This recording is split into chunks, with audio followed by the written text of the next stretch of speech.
لوی موده سیاست کړی. زمونږ خاندان سره د ملي رهبر سره بیا چې کله هغوی موجود نه و، هغې دوران کې ما سره د ډېرې هلې ځلې او ډېرې منډې تړې والي او د ده ملګرو منډې تړې والي. زه نن ډېر زیات خوشحاله یم چې زموږ ته واپس یو خپل رور، یو خپل داسې ملګري راته میلاو شو چې په دې باندې زما خیال دی زمونږ نورم دغه مضبوط شو او زمونږ ډاډ چې دی هغه نورم مضبوط شو. او انشاءالله دا د دې خبرې طرف ته اشاره کوي چې د خلکو سترګې چې دي هغه د قومي وطن پارټۍ اړخ ته دي او انشاءالله دا به تاسو ته ثابتېږي به. زه په دې موقع باندې که دا خپل د ضلعي تنظیم او دا خپل ملګرو شکریه ادا نه کړم نو زما خیال دا به هم زیاتی وي، ځکه چې هغوی چې کله ما راوغوښتل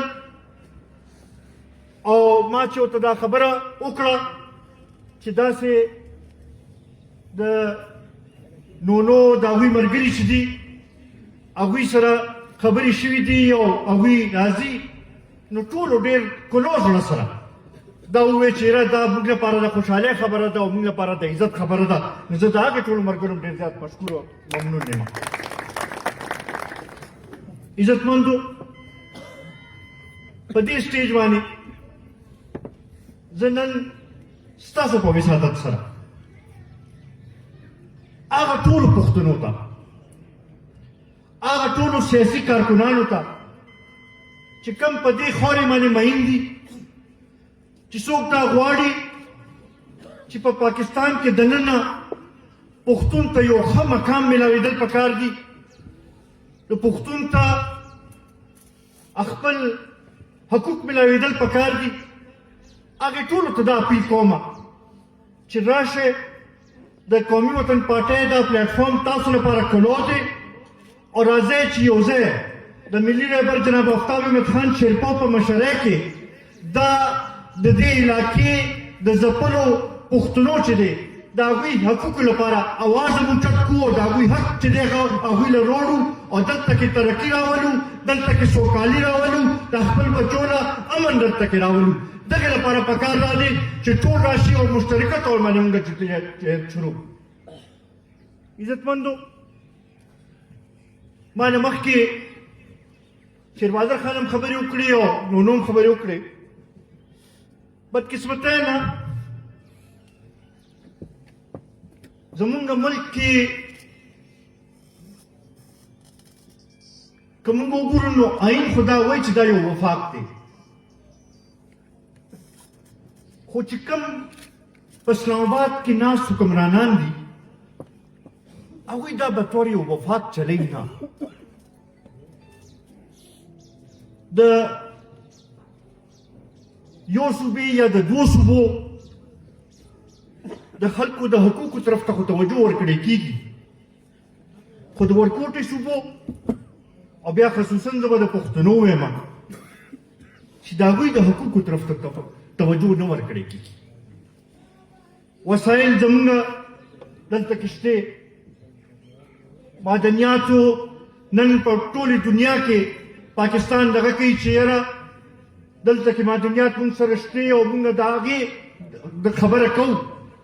نو دا معدنیات چې دي دا په بلوچستان کې او په زموږ صوبې کې دي. پکار دي چې په دې کې د دې د خلکو د ترقۍ سوچ هم وکړی شي، د هغوی د مسایلو د حل لپاره هم کوشش وکړی شي. دې طرف ته توجه ورکولو ضرورت دی او دې رویو کې تبدیلي راوستلو ضرورت دی چې موږ ټول ځان سره وچلو. دا څلور واړه صوبې چې دي دا یو ځای چلول غواړي، دا ټول قومونه چې دي دا یو ځای چلول غواړي، هله به دا ملک ترقي کوي. نو دا یو پیغام چې دی دا موږ ورکول غواړو. بیا ورسره خصوصا زه چونکې د سوات په خاوره ولاړ یم، ملکنډ ډیویژن خلکو د دهشتګردۍ خلاف جنګ کې ډېر لوی قرباني ورکړې ده. په زرګونو په تعداد کې خلکو خپل کورونه پریښي دي او تلي دي او د مسافرۍ ژوند یې تېر کړی دی. د زرګونو په تعداد کې خلکو وینه توی شوې ده. ډېرې زیاتې قربانۍ ورکړي دي. نن بیا موږ چې ګورو نو دلته هم دا حالات ورځ تر ورځه خرابېږي لګیا دي. او ټولې صوبې کې چې وګورئ نو امن و امان صورتحال څه ښه نه دی. دا تیر کال 2025 چې دی په دې کې ډېره لوی په دهشتګردۍ په واقعاتو کې اضافه وشو. تقریبا 3-4 واقعات د ورځې به کېدل. دا هغه شانتي بیا صورتحال دی چې کوم هغه 2007 او 8 کې چې کوم جوړ شو هغې طرف ته څیزونه روان دي. خو بدقسمتۍ نه نه مرکزي حکومت دې طرف ته توجه ورکوي، نه صوبایي حکومت چې د چا دا اهم ذمواري ده هغوی دې خوا ته توجه ورکول غواړي. بله میاشت کې صوبایي حکومت جرګه راغوښتې وه. مونږ ورته په دې سوچ باندې تللي وو چې دا زمونږ مسله ده، د ټولو اهم مسله ده، دې طرف ته توجه ورکولو ضرورت. چې کله هغوی دعوت ته راغلي وو نو هغه وخت کې ما ورته دا وویل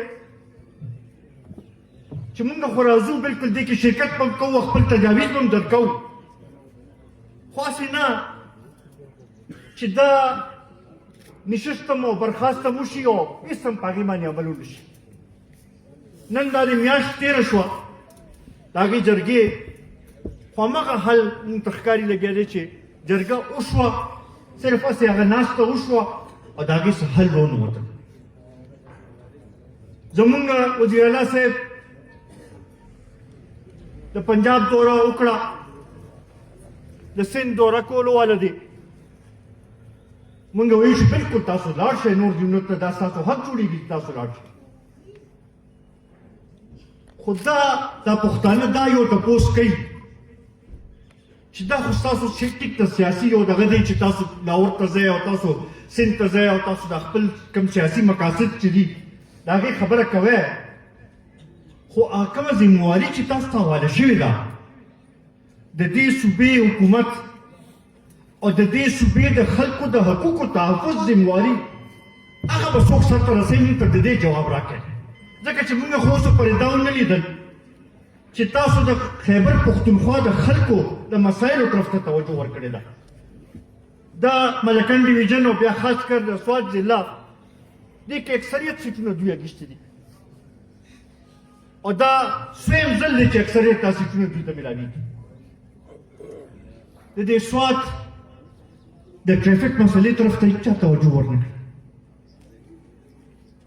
امن و امان ما تاسو ووایي چې بیا همغه شانتې دغه کېږي. دلته کې خلک په خپله ووتل او هغوی د امن لپاره چې دی یو یکجهتۍ یو مظاهره وکړه، خو دا ذمواري خو د عوامو نه جوړېده، دا ذمواري خو د حکومت جوړېده چې چا سره اختیار دی د هغوی جوړېده چې هغوی خلکو له تحفظ ورکړی وي. نن مونږ ستاسو په وساطت د صوبایي حکومت نه هم دا مطالبه کوو او په اسمبلو کې ناست کم ممبران صاحبان دي، MP-ګان دي، MLA-ګان دي، هغوی نه هم دا مطالبه کوو چې په دې باندې نه کېږي چې تاسو به راشئ او خلکو سره یکجهتۍ لپاره په جلسې کې به شریک شئ او وایې به چېرې امن غواړو. ستاسو دا ذمواري جوړېږي، دا د نورو پارټو چې کوم په اختیار کې دي اقتدار کې نه دي، دا د هغوی کار دی چې هغوی به اواز اوچتوي. تاسو چې دی په کار چې داسې پالیسۍ جوړ کړئ، داسې طریقې کار جوړ کړئ چې امن راشي او خلکو ته ښکاره شي، خلکو ته فرق محسوس شي. ستاسو دا ذمواري نه ده چې تاسو راشئ او په دلته ودرېږئ. دغه شانتې دوی به وایي چې مونږ کرپشن ختموو. زما خیال چې په دې 14 کاله کې چې کرپشن کې څومره اضافه وشوه د هغې مثال نه ملاویږي. د سواد خلکو ته وزسته یم دوی خو بالکل مخامخ مثالونه دي د دې چې کوم د اقتدار خلک دي هغه ټول تاسو ته معلوم دي چې مخکې شو او اوس څه شو. ګورننس نومې شی نشته. خلکو جونیئر افسر چې دی په سینیئر پوسټونو باندې ولګي او هغه حکومتي نظام هغه ښکاري نه. حکومت نومې شی نه ښکاري. ترقیاتي عمل روکاو دی. هغه څیزونه چې کوم د مرکز نه هم بعضې راغلي دي هغه د سوات ایکسپریس وی خبره ده په هغې باندې څه عمل او څه دغه نه ښکاري هغه شان ته. نور داسې ډېر څیزونه دي. مونږ دا غواړو چې د دې مسایلو طرف ته توجه ورکړي. ټولو کې اول عوام دي. عوام طرف ته توجه ورکولو ضرورت دی. دا خبره صوبایي حکومت ته هم کوو او دا مرکزي حکومت ته هم کوو. ځکه چې مرکزي حکومت هم کوو ګوره نو هغوی روزانه په بنیاد باندې وایي چې یاره معیشت ډېر ښه شو، دا اشاریه ښه شوه، دا اشاریه ښه شوه. زه ورته دا ویل غواړم چې دا په دې اشاریو ښیلو باندې په ټي وي باندې بیانونو ورکولو باندې په سوشل میډیا باندې بیانونو ورکولو باندې دې باندې معیشت نه ښه کېږي.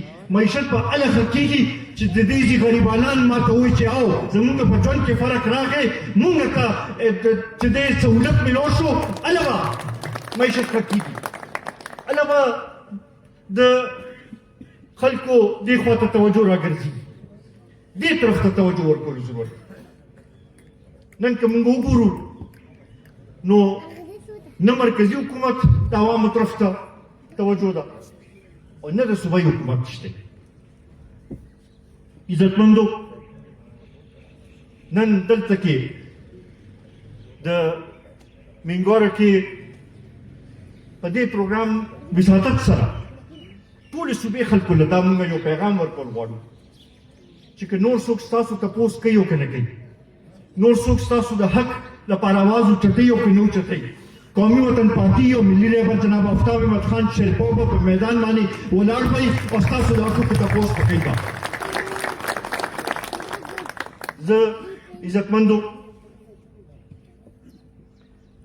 اخره کې یو ځل بیا د نونو او د هغوی سره چې کوم ګڼ شمېر فردن پکار چې نومونه واخلم خو بیا کې به ډېر ټایم ولګي او دغه به وشي. خو د ټولو ملګرو ډېر زیات مشکور یو. دا کوم عزت دا کومه مینه چې راته وښیله دا به ستاسو دا مینه او ستاسو دا دغه چې د اخلاص به همیشه یاد ساتو. انشاءالله یو ځای به مشترکه طور باندې د پښتون قام د ترقۍ د سوکالۍ لپاره به جدوجهد به کوو او خپل دا سلسله چې دا به نور هم تیزو. زما د نورو ضلعو ملګرو ته هم دا درخواست دی چې اوس پکار دی چې هر یو ضلع کې شمولیتونو سلسله شروع کړو او دا یو دغه دی چې دې کې اوس روزو او عوامو سره موږ ودرېږو او دا خپل یکجهتۍ د عوامو سره چې دی د هغې اظهار چې دی صحیح معنو کې وکړو. زه یو ځل بیا د ستاسو ټولو ډېر زیات مشکور یم چې په دې لنډ تنګ وخت کې موږ له موقع راکړه. انشاءالله نو وایي چې مشرانه به پروګرام هم کوو به د هغې هم تاریخ ایږدو به انشاءالله هغه هم ډېر زر راځي مینګورې ته او دلته کې دا پروګرام به کوو به او مشترکه طور باندې دا به موږ ښیو چې قومي وطن پارټي چې ده هغه د پښتنو اصلي نماینده جماعت دی. ډېره مهرباني.